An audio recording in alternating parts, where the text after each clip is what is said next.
Hoje eu vou fazer um sermão do estilo que eu gosto de pregar, contando histórias, uma história bíblica. Vai ter um coadjuvante aqui no meio da história, um personagem que a gente não fala muito, mas que é importante. Nós vamos entender um pouquinho sobre esse coadjuvante, sobre o personagem principal da história, e nós vamos terminar tirando lições para a nossa vida. Essa é a mensagem de hoje. E eu espero muito que Deus fale ao seu coração, como fala ao meu, quando eu abro a palavra do Senhor. Tá bom? Vamos juntos?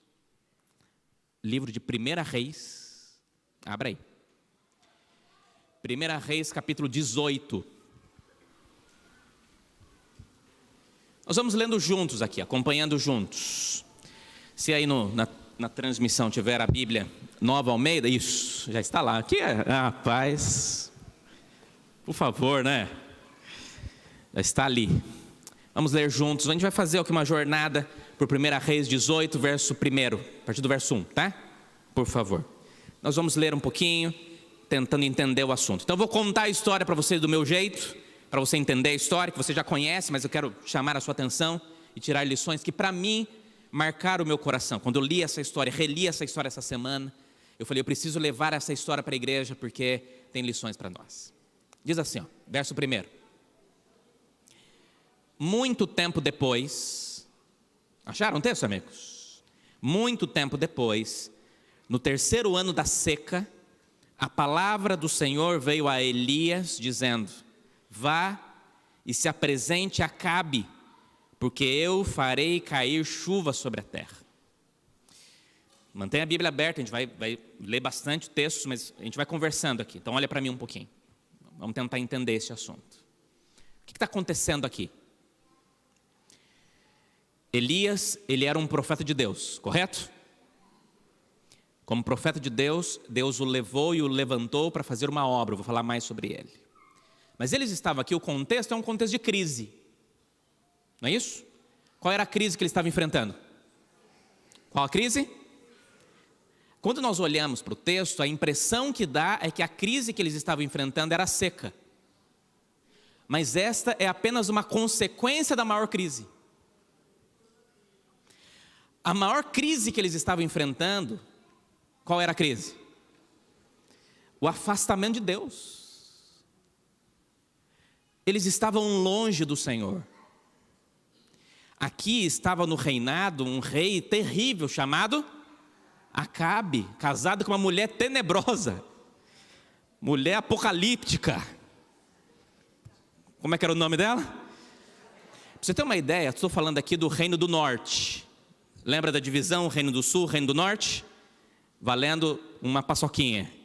Qual era a capital do Reino do Norte?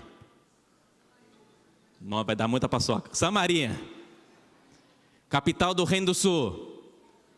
Jerusalém. Como é que chamava o Reino do Sul?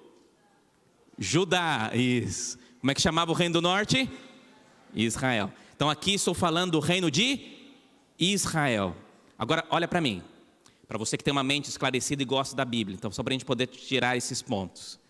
O Reino do Norte, o Reino de Israel, teve durante os seus mais de 250 anos, foi um reinado curto, 250 anos. Nos seus 250 anos, eles tiveram 19 reis. Guardaram isso? Sabe quantos reis serviram a Deus desses 19? Adivinha? Nenhum. 0. A referência do rei para Israel era muito importante para dizer sobre o significado de onde o povo estava caminhando. A maneira como Israel estava sendo governada levava todos para uma apostasia, para uma idolatria, para uma vida longe de Deus. Só para você ter uma ideia, olha aqui para mim, só comentários aqui de curiosidade para você. Só para você ter uma ideia dos reis que passaram antes de Acabe. Preste bem atenção, só para você ficar por dentro. Guarda isso. Depois que Salomão morreu, que teve a divisão das tribos, quem virou o rei da tribo do norte? Alguém lembra? Jeroboão. Jeroboão serviu a Deus, sim ou não? Foi fiel ao Senhor? Não, já falei no começo, nenhum rei do Reino do Norte serviu a Deus. Jeroboão ele reinou 22 anos e ele fez da religião uma plataforma para os seus interesses políticos. Durante 22 anos, ele usava apenas a fé para enganar as pessoas. Depois que Jeroboão morreu, o seu filho Nadab começou a reinar. Só que Nadab, filho de Jeroboão, reinou apenas 2 anos. Por quê? Porque ele foi assassinado por um homem chamado Baasa. O que aconteceu com Baasa? Foi preso? Não, virou rei no lugar dele. Olha isso. Como é que essa nação vai dar certo? Esse Baasa virou rei, assume o trono, reina 24 anos, fez o que era mal perante o Senhor. Quando ele morre, o filho dele, Elá, assume o trono. Mas a história se repete, não se repete? Reinou 2 anos e foi assassinado. Mesma coisa. Depois de 2 anos assassinado, entrou um homem chamado Zinri, que foi quem assassinou o filho dele. Zinri, olha isso a história. Zinri assume o trono. Na hora que ele assume o trono, o povo fica desesperado. O que o povo faz? Cerca o palácio e fala: você não nos reinará. Zinri fica apenas 7 dias no trono. Por ele estar cercado e não ter condições de sair, ele decide se suicidar botando fogo no palácio com ele dentro. Olha a história, amigos. No lugar dele, assume o chefe do exército, Onri, que era comandante do exército. Reinou por 12 anos e diz que Onri foi até então o pior rei de Israel. Aí quando o povo estava vivendo uma tristeza com o pior rei de Israel, Onri morre. O povo agora vai ficar bem. Aí assume quem? Acabe. Pior que ele. Para piorar, Acabe casa com a incircuncisa Jezabel. A Jezabel, que era filha de um sacerdote de Baal, institui Baal como o Deus principal de Israel. Faz postes ídolos a Baal espalhados. Baal era o Deus da chuva, Deus da fertilidade. Baal, que na mitologia deles era casado com uma outra deusa. E os dois eram responsáveis de trazer prosperidade ao povo. Olha as histórias. Só curiosidade. Neste período, Deus levanta Elias. Aqui me chama a atenção Elias, amigos, porque preste bem atenção. Elias veio da onde? A Bíblia diz que Elias era tesbita. Ele era de uma região próxima a Gileade. Lembra que eu já falei sobre Gileade aqui? Elias não tinha grife, ele não era um figurão. Ele não veio de família real. Ele era um homem simples, com as suas características simples. Mas Deus levanta Elias, porque era Elias que tinha que ser responsável de fazer esse reavivamento espiritual ao povo. Por que Deus não levantou alguém que era um figurão, alguém que tinha maior, vamos dizer assim, diploma para poder assumir essa questão? Porque Deus não precisa. Deus precisa, não? Não! Deus precisa de alguém que esteja disponível para fazer a obra dele. Interessante. Tem um teólogo que eu gosto muito, que ele diz assim: ó, se você olhar para o céu de dia, você não verá estrelas, mas as estrelas estarão lá, não estarão lá? Mas você não verá elas. Por que você não verá elas? Porque o sol está brilhando. Quando o sol está brilhando, as estrelas não precisam aparecer. O problema da igreja hoje, e quando eu digo igreja, eu digo o cristianismo em geral, é que tem muita gente querendo ser estrela e querendo brilhar mais que Jesus. Precisamos entender que é o tempo em que quem brilha é Cristo, e nós estamos ali apenas sendo aquecidos pela graça maravilhosa do Senhor. Tem uma outra frase que eu gosto muito que diz assim, ó: Deus não está à procura de melhores métodos, Deus está à procura de melhores homens.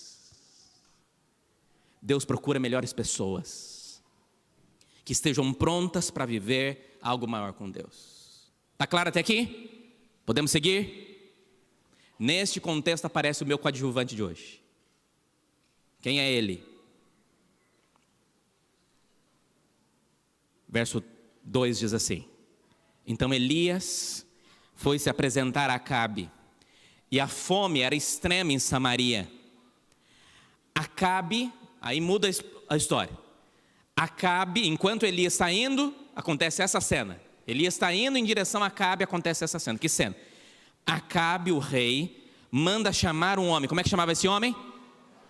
Obadias. Parêntese, não é o mesmo Obadias que escreveu o livro lá de Obadias da Bíblia.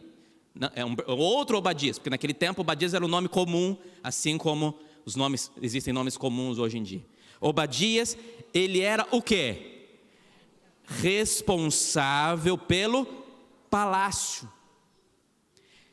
Este Obadia era um homem que temia muito ao Senhor. Interessante, não é assim que está na Bíblia? Mas vamos ser sinceros aqui, Obadia tinha um emprego difícil, hein? Você consegue imaginar a profissão dele? Amigos, ele servia, era o responsável pelo palácio do rei mais perverso de Israel. Vou falar mais sobre isso. O nome Obadias significa simplesmente servo do Senhor. Representa muito sobre ele. Ele de fato era um servo do Senhor. O texto bíblico diz que Obadias foi levantado para ser uma bênção num período de perseguição, porque o texto continua dizendo assim, verso 4: assim, quando Jezabel exterminava os profetas do Senhor, Obadias tomou 100 profetas e em grupos de 50 os escondeu em cavernas e os sustentou com pão e água. Quando Jezabel, a chefe dele, mandou matar todos os profetas, porque ela na verdade queria matar um. Quem era ele? Elias. Mas como não achava Elias, mandou matar o quê? Todos. Obadias falou assim: eu preciso fazer alguma coisa. Então ele conseguiu encontrar, amigos, ele trabalhava para o rei que estava mandando matar. Mas ele falou: eu preciso fazer algo, eu não posso aceitar isso. E ele chama e consegue encontrar 100 profetas, 100. E esconde esses 100 profetas em cavernas, em grupo de 50. E a Bíblia diz que Obadias sustenta estes 100 com pão e água durante esses anos de seca. Adivinha de onde que ele pegava esse pão e água?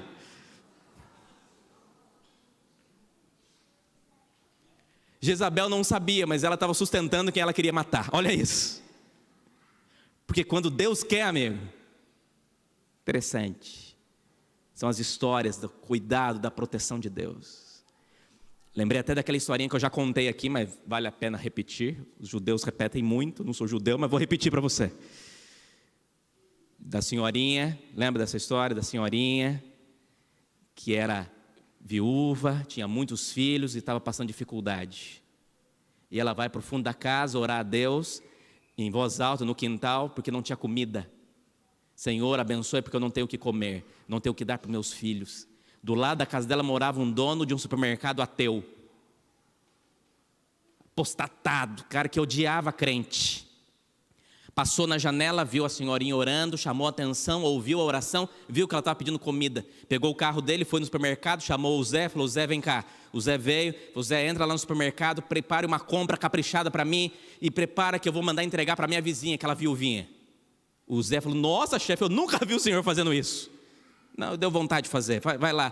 Tá bom, e ele preparou, organizou as caixas e tal, para organizar. Na hora que estava saindo, falou: o que eu falo para ela, chefe? E aí o chefe falou assim: você vai entregar para ela, vai botar as caixas na casa dela e falar assim: foi o diabo que mandou. O Zé quase caiu para trás, mas era funcionário,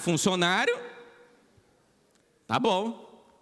Foi lá, entregou, bateu a campainha, a porta abriu, ele começou a falar do supermercado, vim trazer umas compras para a senhora. A mulher começou a dar pulo de 3 metros de altura, sorriso mordendo a orelha, falava: foi Deus maravilhoso, foi um anjo que mandou, um anjo.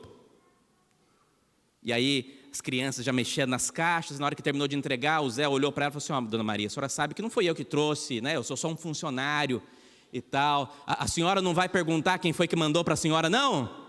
E aí Dona Maria olhou para as caixas, olhou para ele, olhou para os filhos e falou assim: eu não vou perguntar não, porque quando o meu Deus quer, até o diabo obedece.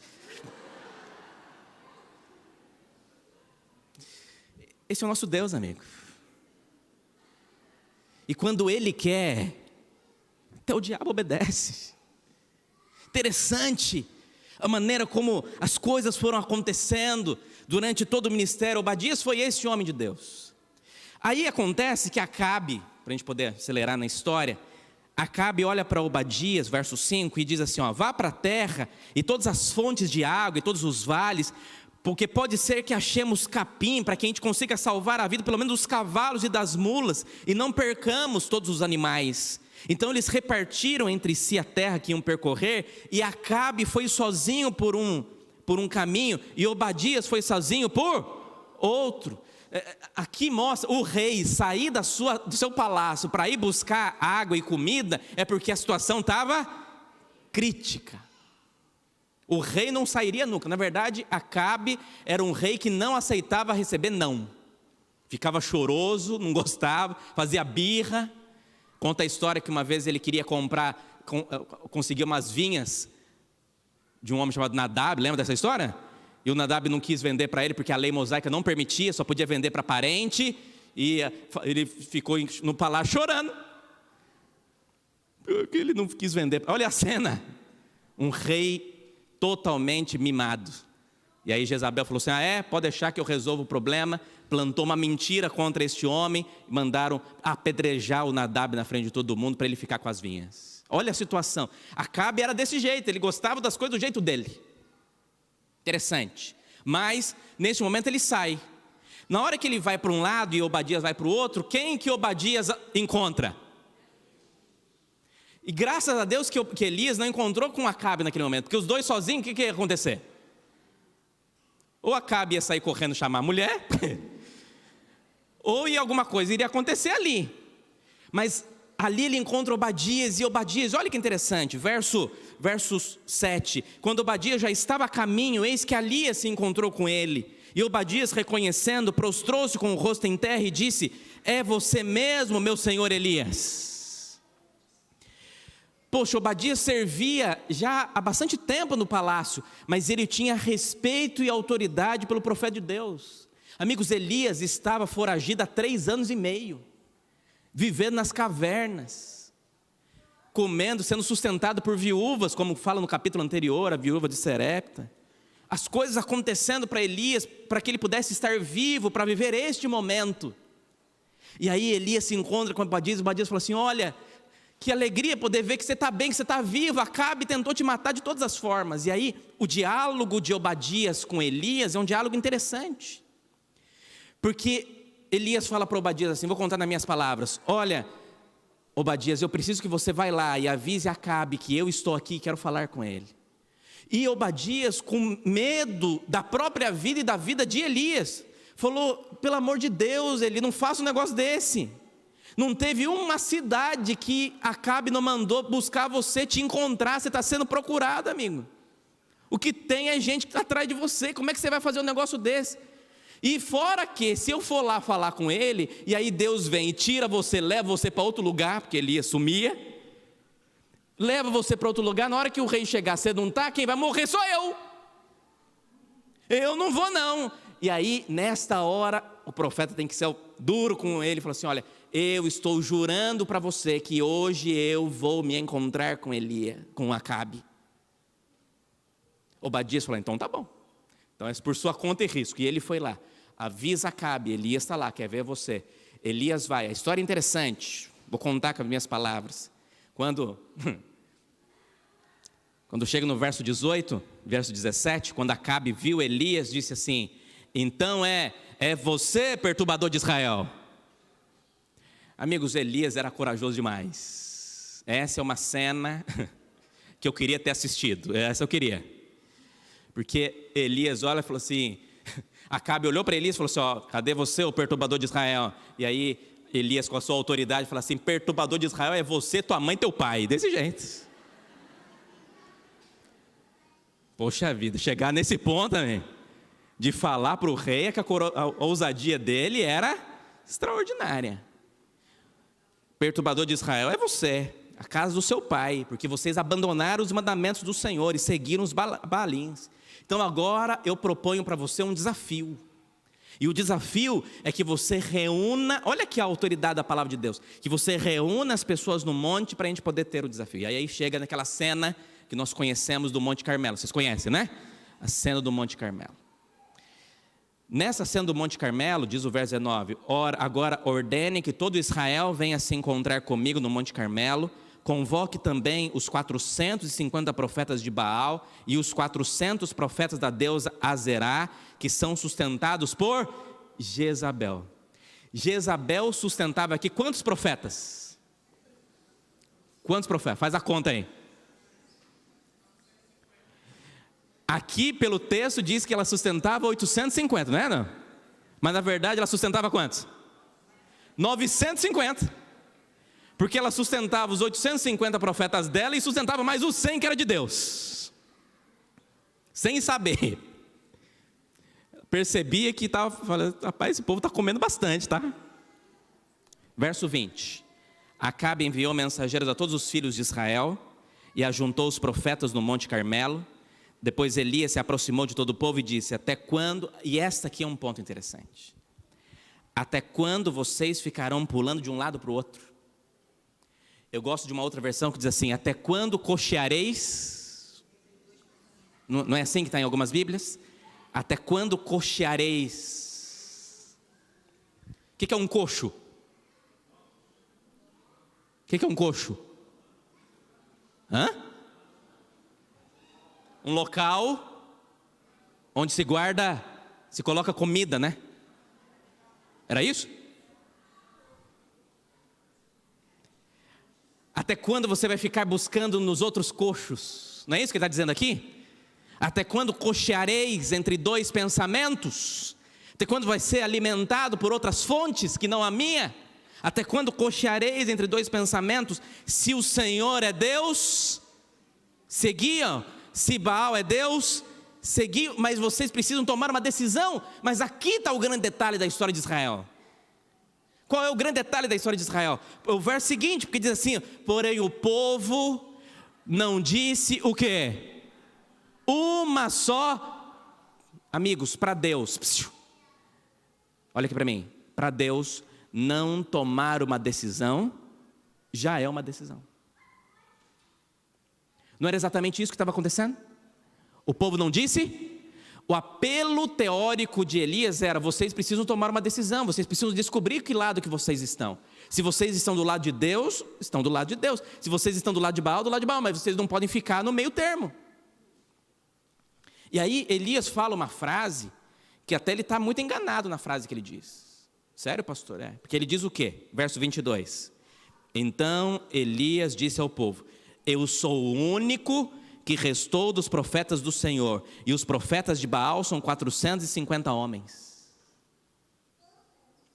Por que ele está errado nessa frase? Porque ainda tinha o quê? Tinha outros profetas que Obadias tinha salvado. Tem hora que a gente pensa que a gente está sozinho mesmo, né? Mas em algum lugar existem outros que têm o mesmo sentimento que nós. E eu posso dizer isso em todas as áreas da vida.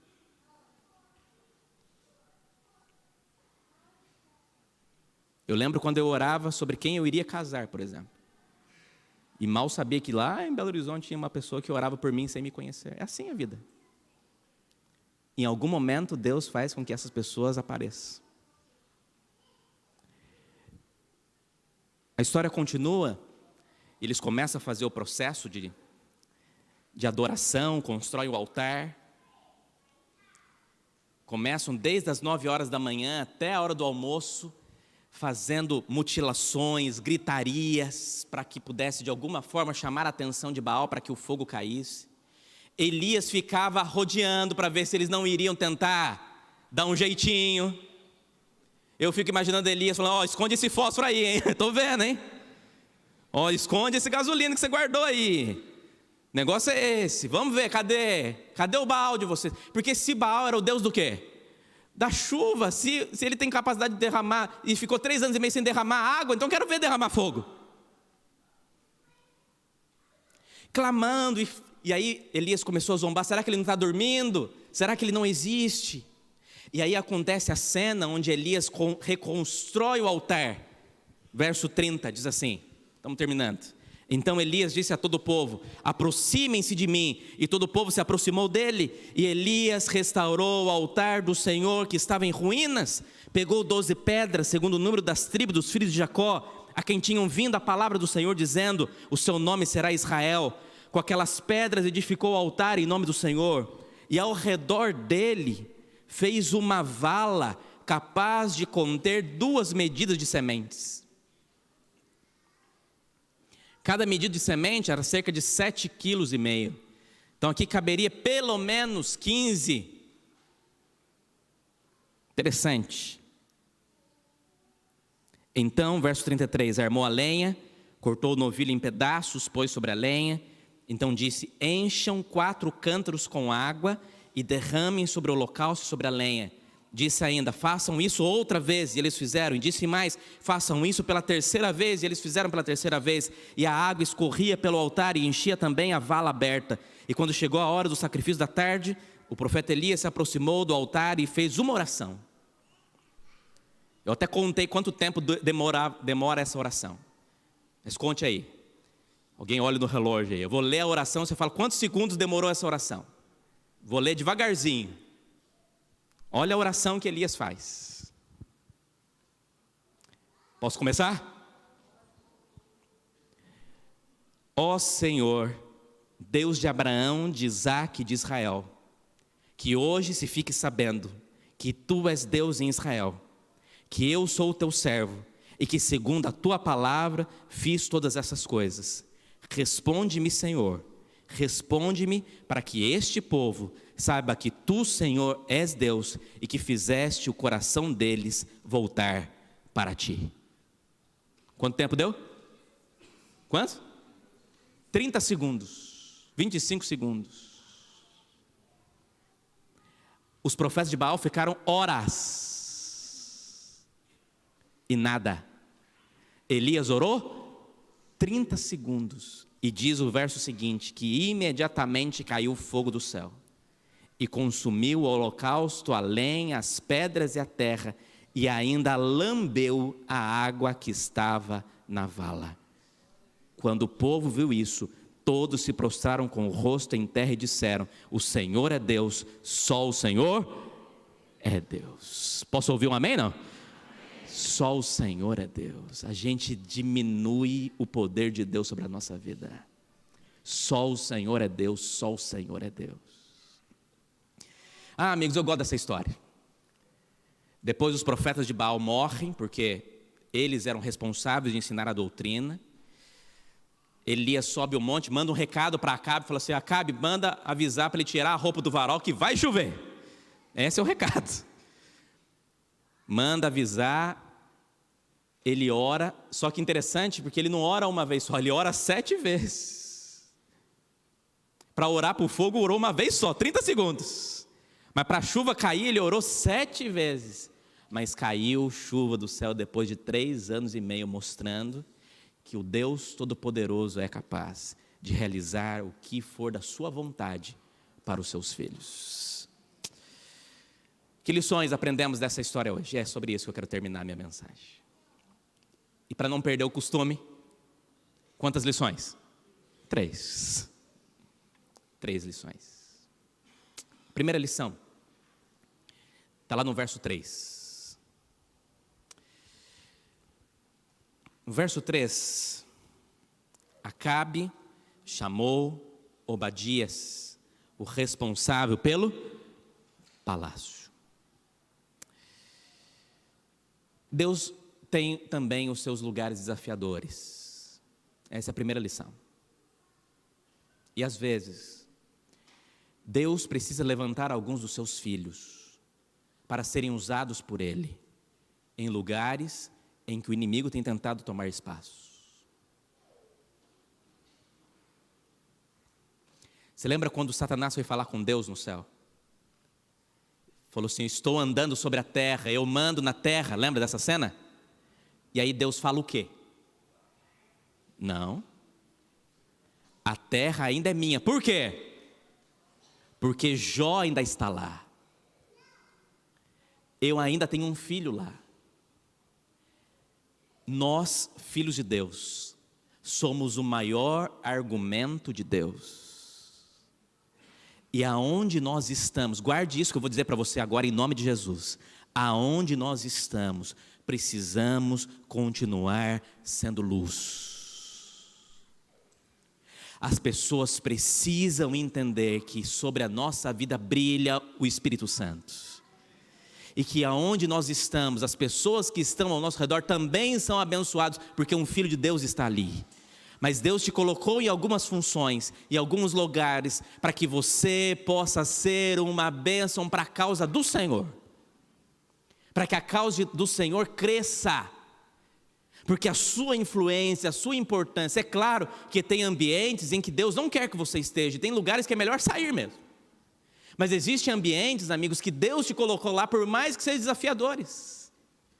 Eu falei de Daniel, mas para Daniel a cova dos leões ainda foi pequeno. O maior desafio de Daniel era enfrentar os leões grandes. Ele era governador de uma nação idólatra. Mas ele permaneceu fiel ao Senhor, mesmo em meio a este lamaçal. Isso é raríssimo de acontecer. Mas o que Deus mais quer é homens e mulheres que tenham coragem de permanecer fiéis a Deus mesmo em Babilônia. Amigos, nós estamos no mundo, mas nós não somos do mundo. Mas enquanto estivermos no mundo, representamos o nosso país de origem. E o nosso país de origem não é o Brasil, por mais que eu ame esse país. O nosso país de origem é o céu, e é para lá que nós voltaremos. Está claro isso? Então aonde Deus colocou você, seja uma bênção. Ainda bem que Obadias estava no lugar certo e na hora certa, na pior crise que eles estavam enfrentando, porque ele foi responsável de manter homens de Deus, coisas que ele não conseguiria fazer se ele não tivesse nesta função. Deus às vezes nos leva para lugares desafiadores, mas ali que possamos ser instrumentos nas mãos de Deus. Essa é a primeira lição. Segunda lição. A segunda lição é o apelo que Elias faz ao povo. Verso 21. Até quando cocheareis entre dois pensamentos? Elias olha para o povo e apela ao coração. Filhos, vocês precisam entender de que não dá mais para vocês ficarem em cima do muro. Amigos, o muro não é de Deus. O muro é do diabo. É por isso que tem momentos, amigos, aqui o milagre não tinha acontecido. Tinha acontecido ou não? Ainda não tinha acontecido o milagre. Aqui a cena ainda não tinha começado, mas antes da cena começar, Elias já olha e apela ao coração, porque Deus, Ele utiliza diversas maneiras diferentes para trazer apelos ao nosso coração. Amigos, quantas vezes Deus tem apelado a você? E olha, a frase de Elias, que para nós parece simples, já ouvimos ela algumas vezes, para eles foi um chacoalhão que fazia anos que eles não recebiam. É hora de vocês terem coragem de tomar uma postura ao lado de Deus, de pararem de brincar, de serem fiéis ao Senhor, de viverem esta vida mais ou menos. Nem é de Deus, nem é de Baal, é mais ou menos. É hora de vocês mudarem essa postura. E é esse o apelo que ele faz. Interessante. É um apelo teórico. Ele usa as palavras e diz para eles: olha, vocês precisam tomar uma postura aqui. E a Bíblia diz que eles não responderam nada. Não falaram nada. Ficaram quietos, porque ficar em cima do muro é confortável às vezes. Deixa eu ver o que vai acontecer. Deixa eu ver até onde vai. Mas às vezes, amigos, Deus quer nos levar a decisões que vai de fato dizer de que lado estamos, a quem servimos, qual é a força e a coragem que nós temos sobre quem nós servimos. E isso aqui é importante para que você e eu possamos entender de que lado você está. O próprio Obadias, que tem muitas boas características, em um certo momento ele ficou até meio indeciso. O nome dele significa o quê? Quem lembra? Servo do Senhor. Mas quando ele encontra Elias, o que ele diz? É você, meu senhor Elias. Quem que ele chama de senhor? Elias. Aí Elias fala assim: eu quero que você vá ao seu senhor Acabe. Quem era o senhor dele? Era Deus, era Elias ou era Acabe?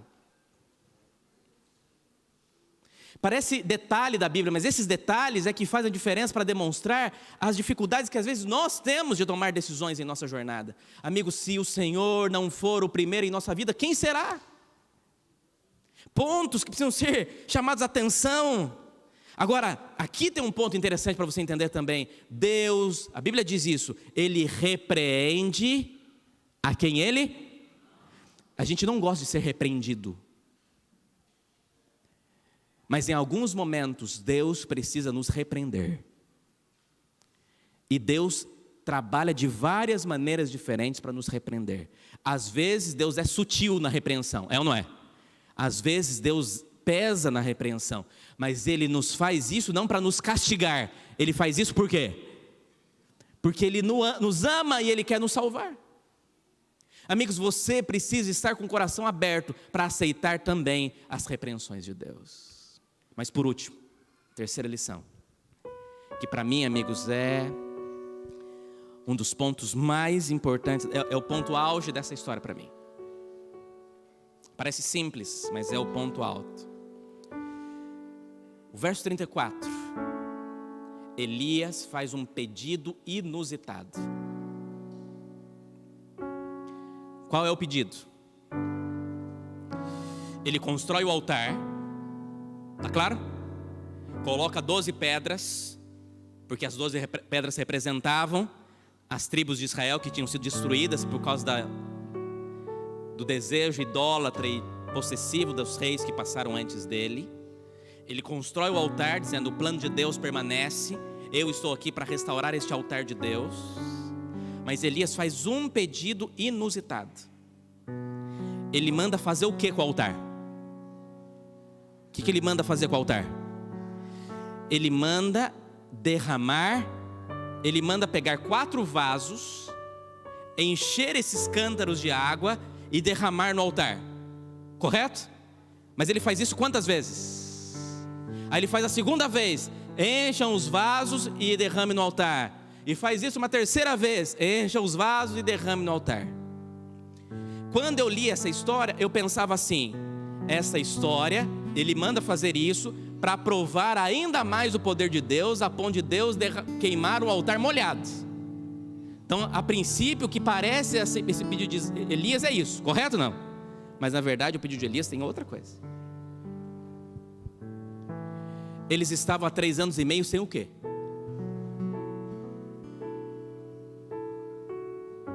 Quem levaria água para derramar no altar se eles não tinham água? A água era o artigo de maior luxo que eles tinham naquele tempo, era ou não era? Aí ele manda Elias para fazer uma gracinha, que na cabeça deles era um detalhe. Elias manda eles pegarem o que eles tinham de mais precioso naqueles tempos e trazer isso que ele tem de mais precioso para derramar aonde? No altar. A minha pergunta para você: eles conseguiram água para derramar as 3 vezes no altar? Conseguiram, sim ou não? Mas você lembra que no primeiro apelo teórico que Elias faz, ninguém diz nada? Pois aqui, antes do milagre acontecer, Elias faz um segundo apelo. Só que este segundo apelo não é teórico. Este segundo apelo é o quê? Prático. É Elias dizendo assim: quem tem coragem de pegar aquilo que você tem de mais precioso agora e derramar nesse altar? Mas eu garanto para você que quem derramar nesse altar, em breve vivenciará, verá chuva de verdade cair do céu. Mas ela não caiu ainda. Imagina um pai de família olhando para a esposa e para os filhos, falando assim: vamos lá pegar aquele botijão de água que a gente tem em casa. Mas meu bem, nós andamos quilômetros para achar um pouquinho.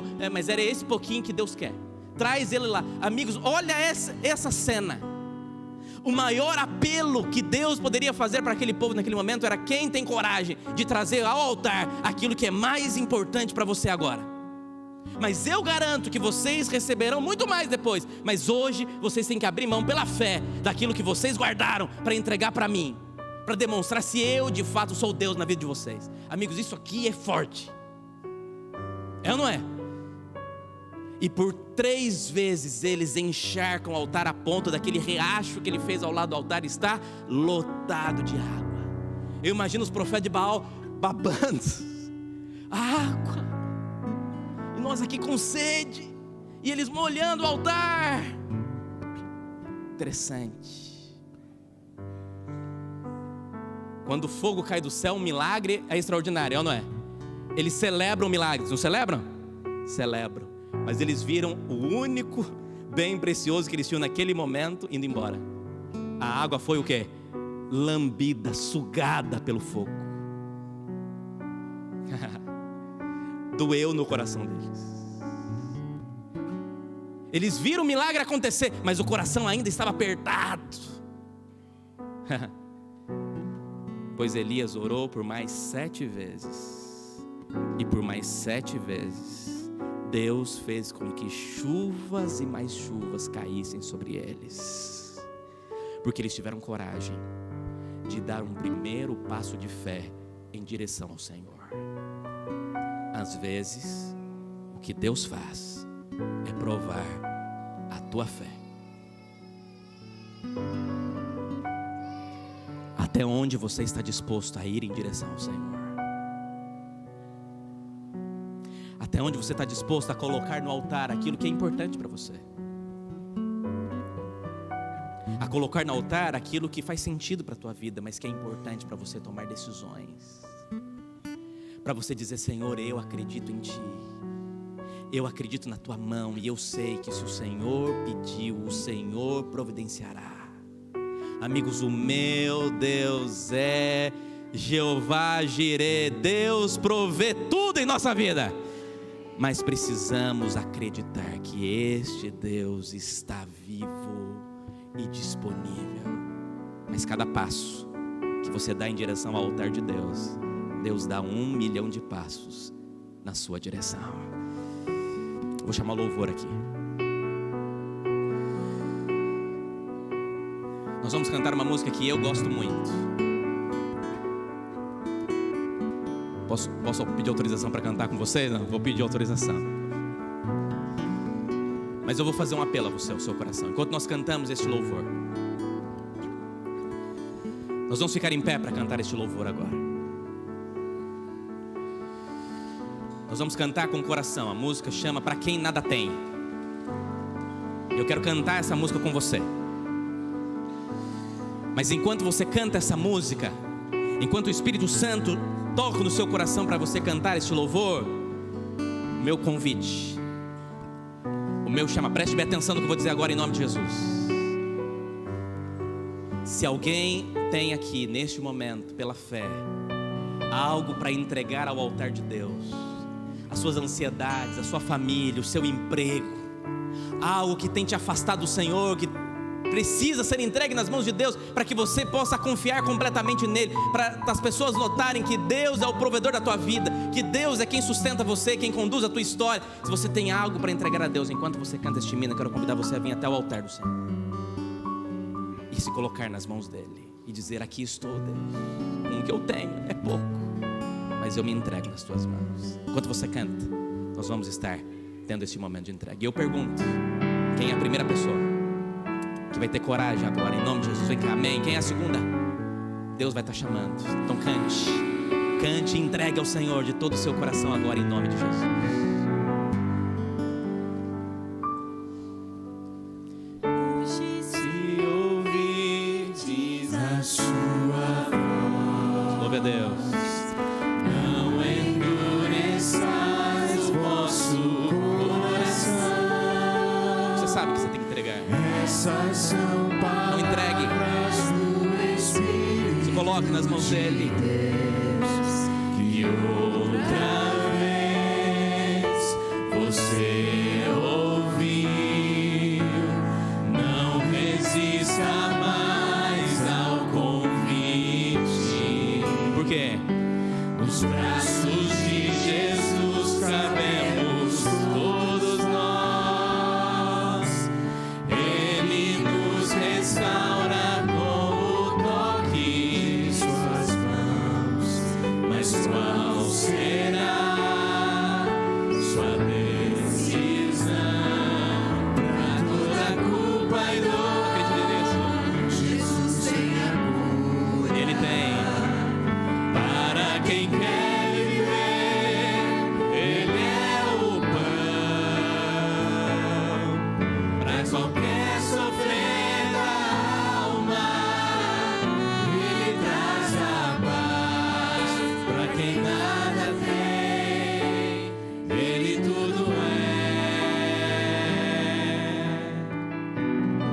chamado de Deus para você. Venha, abra o seu coração para dizer isso ao Senhor agora, em nome de Jesus. Não resista mais ao convite. Deus sabe o que você está entregando a Ele agora. Nos braços de Jesus cabemos todos nós. Ele nos restaura com o toque de suas mãos. Mas qual será sua decisão? Para toda culpa e dor, Jesus vem a cura. Para quem quer viver, Ele é o pão. Para qualquer sofrer da alma, Ele traz a paz. Para quem nada tem, Ele tudo é. Para toda culpa e dor, Jesus vem a cura. Para quem quer viver, Ele é o pão. Para qualquer sofrer da alma, Ele traz a paz. Para quem nada tem, Jesus Cristo é tudo. Para quem quer viver, Ele é o pão da vida. Para quem quer viver, Ele é o pão.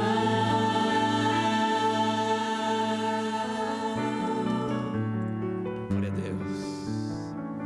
Você sai com essa certeza no seu coração, em nome de Jesus. Ore comigo.